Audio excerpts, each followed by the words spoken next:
and then the piece de resistance, it blew off the entire cap, which is sitting down there.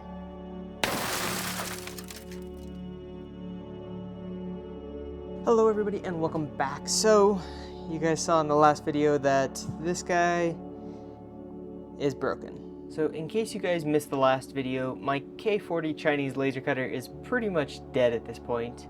So in this video I'm going to be going over what I think could have gone wrong, what I could have done to prevent that failure, and what I'm going to do next. So start with some of the possible factors. First off, thermal cycling. Now it's a super low likelihood, but it's in a non-insulated garage and it thermal cycles from sub-zero temperatures all the way up past 100. Normally this thing likes to keep a pretty stable temperature. That way the glass doesn't really expand or contract. And considering the temperatures that the cutter operates at, with the inner core being super hot and the outside being continuously cooled, it's not too likely, but it is possible that thermal cycling, just from sitting out in the garage, might have stressed it and cracked it. But still not too likely. Another option might be stress fractures. So this one's plausible.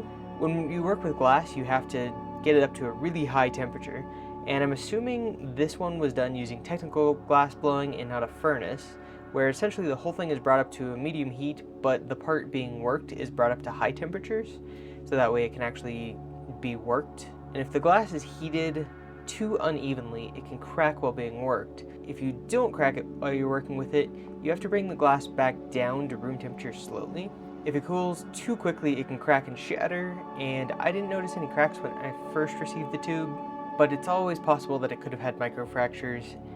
In the production world, the faster you can cool glass, the faster you can sell it and get it out of the annealer so that you can put more in. My guess is that they didn't leave it in long enough, and while it didn't visibly crack, there were still some stresses left in the unit, so after 1 or 2 dozen uses, it couldn't take it and fractured.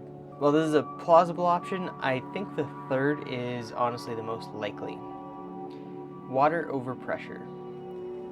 From looking at the damage, there are cracks all over the tube, both on the inside and the outside tubes, which tells me not only was the pressure really high, but it was extremely high.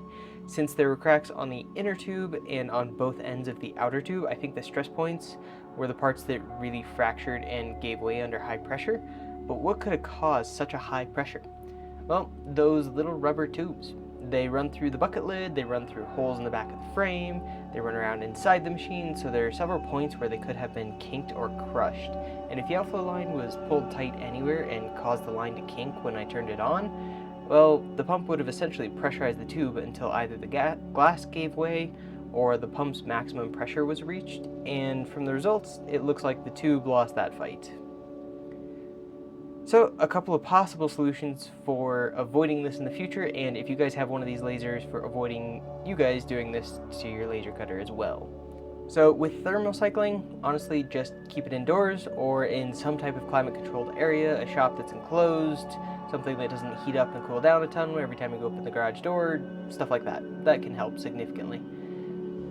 With stress fractures, honestly buying from a more reputable manufacturer is one of the only real ways that you can mitigate this, but you really can't get away from it completely. So some of the tubes are $150 and some of them are $500 and some of them, well, the price just keeps going.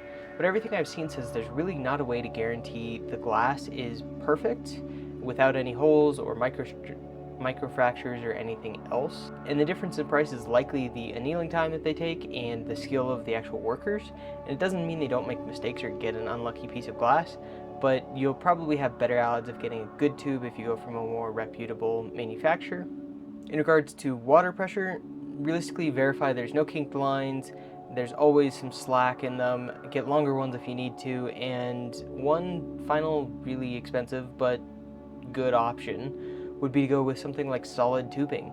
If you've seen water cooling in computers, they have hard tubing all over the place, and it's honestly not the worst idea. So that would be a possible option with just a little flexi at the very end to go from hard tubing to soft tubing inside of the actual glass at the end. So, what am I going to do next? Well, there's really two possible options at this point. I can either buy a replacement tube or I can buy an entire new unit altogether. And if I go the replacement tube route, tubes are anywhere from $150 and up. So buying a replacement tube would be pretty simple and easy. The other option is to just buy a new laser cutter. Probably not the same cheap Chinese one because it'll have the exact same problems and I'm going to have to deal with all the same overpressure and everything else, the same software, etc. And realistically with laser cutters, the more you spend, the more you get.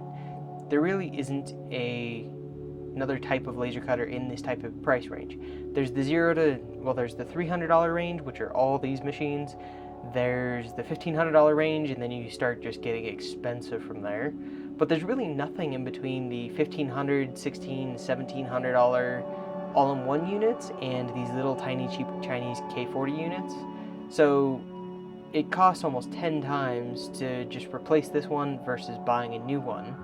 So between these two, as always, the challenge comes down to cost. I can either continue with what I had for $150, or I can go with the more Gucci machine that might just be plug and play for $1,500 plus, $1,700, $2,000, depends on how much work surface you want.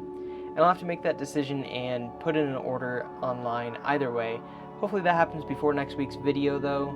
So, till then, thank you guys for watching and we'll see you guys in the next episode.